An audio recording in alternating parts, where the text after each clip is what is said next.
Good morning, everybody.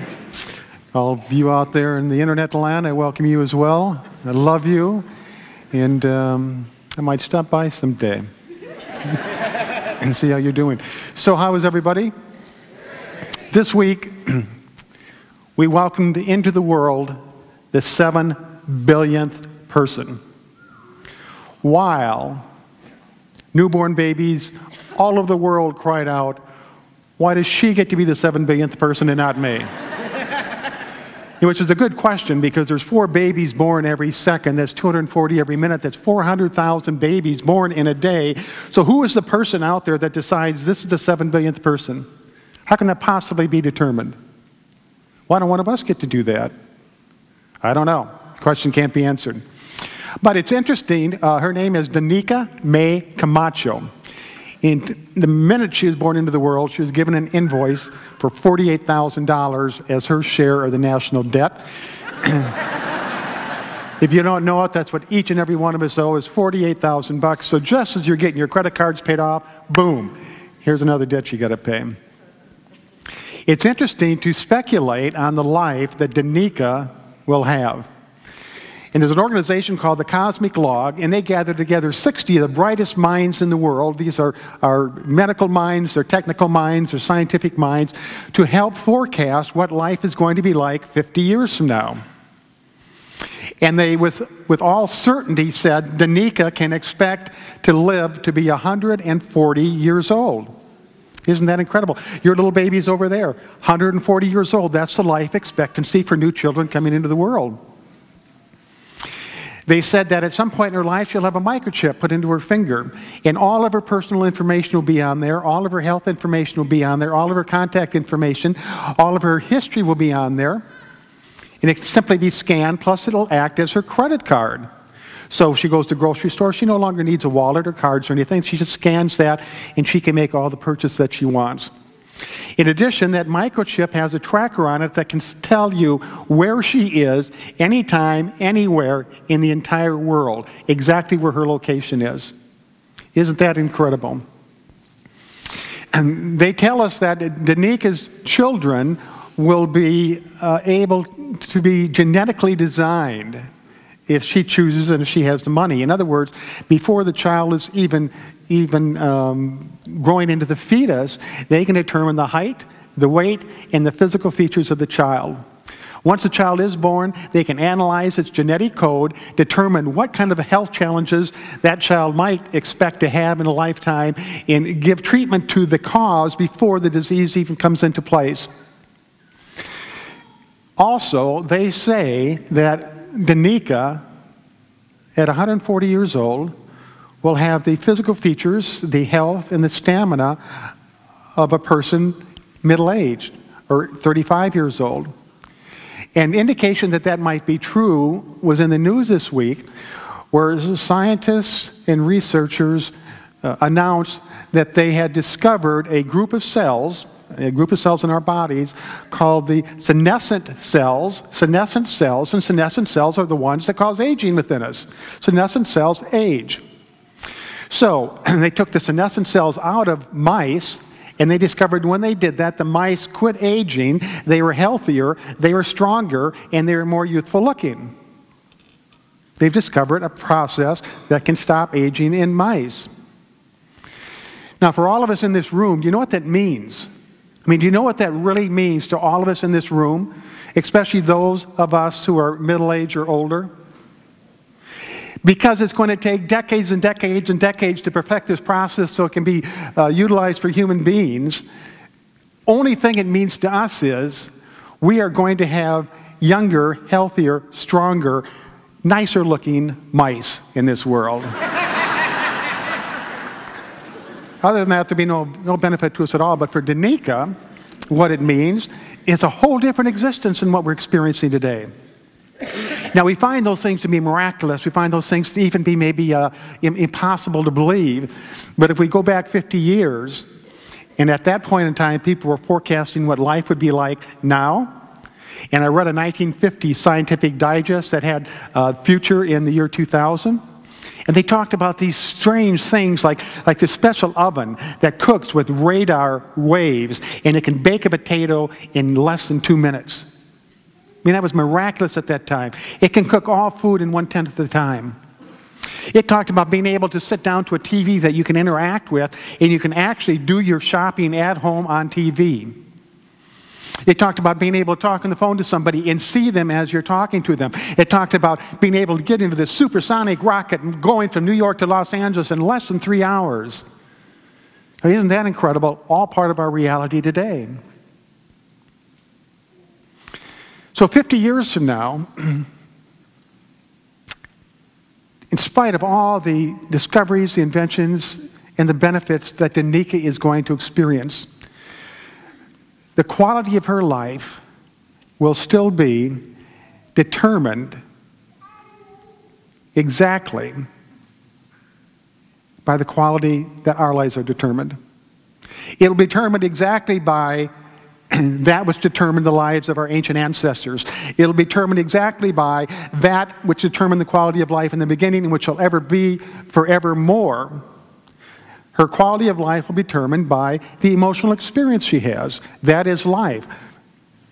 The emotional experience we have is life. Nothing more, nothing less. The emotional experience gives us feeling. It gives us laughter. It gives us sadness. It is life, and there's nothing but that. So quality of life is determined by emotional experience. What determines the emotional experience? The emotional experience is determined by our reaction to what's going on around us, to the activity of life. We move into a situation, a circumstance, we react to it. That gives us the emotional experience.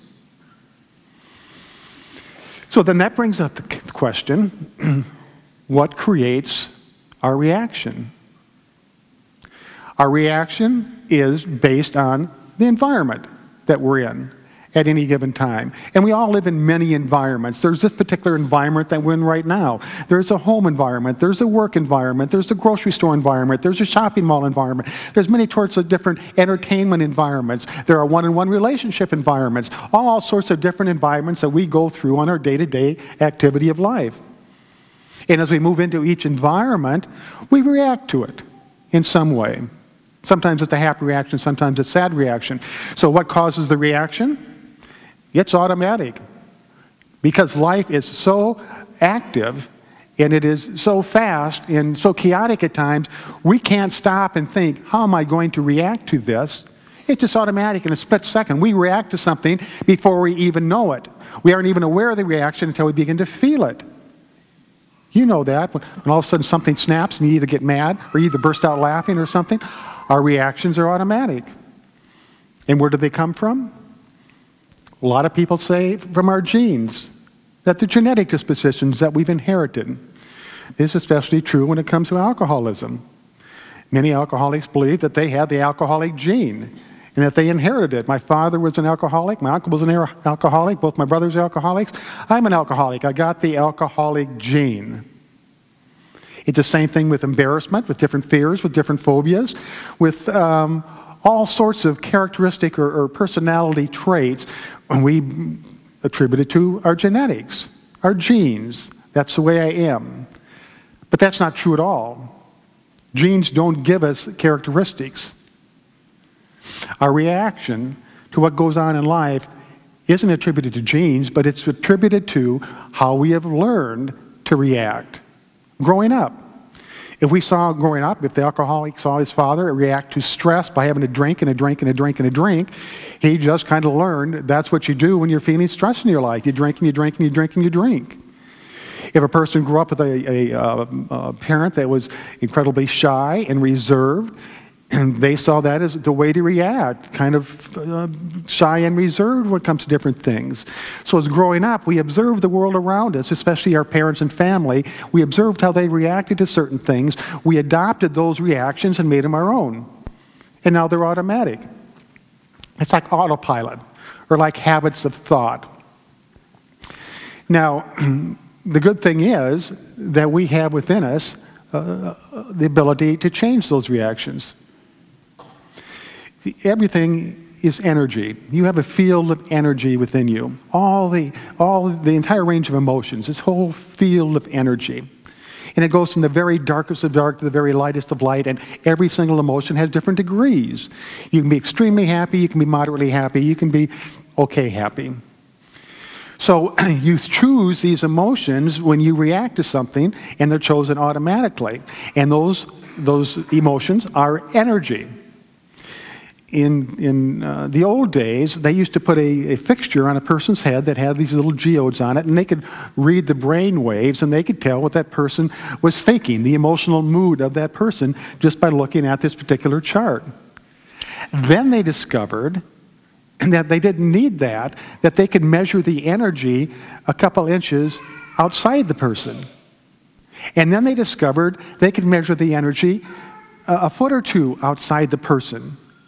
And we don't have the technical means right now to go any further than that, but it has proven that each one of us has like this vortex of energy around us that is constantly being emitted, and we can detect other people's energy. Now, this might seem complicated to grasp, but it isn't. You know exactly what I'm talking about. You know exactly what I'm talking about because you've experienced it. Every single person in here, you've been someplace, you've been in some environment where all of a sudden you sense somebody's energy. It might be angry energy. It might be very, very sad energy. It might be dangerous energy, but you can sense that, can't you? You do that. You can sense other people's energy, and they can sense ours. Now, what does all this mean? It means that the energy that we're putting out at any given time is going to attract people that have an energy of the same nature.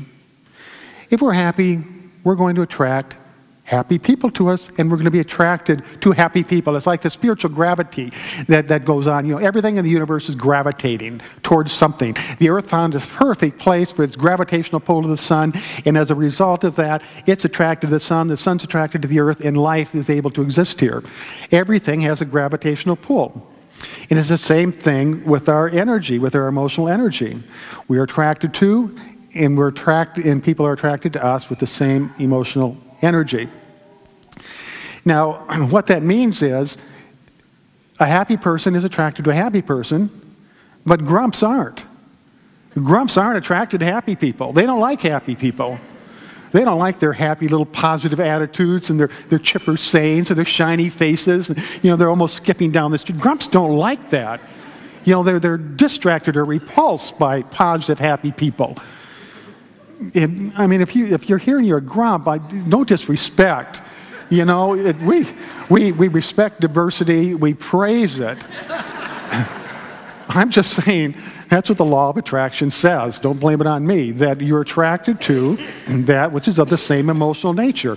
Grumps are attracted to grumps because they get to commiserate about all the things that are wrong in the world. A positive person comes into the room and they say, you know, wake up and smell the garbage. You happy-go-lucky fool. It's called like attracts like. It's a universal principle. It's a spiritual law. It's that emotion attracts and emotion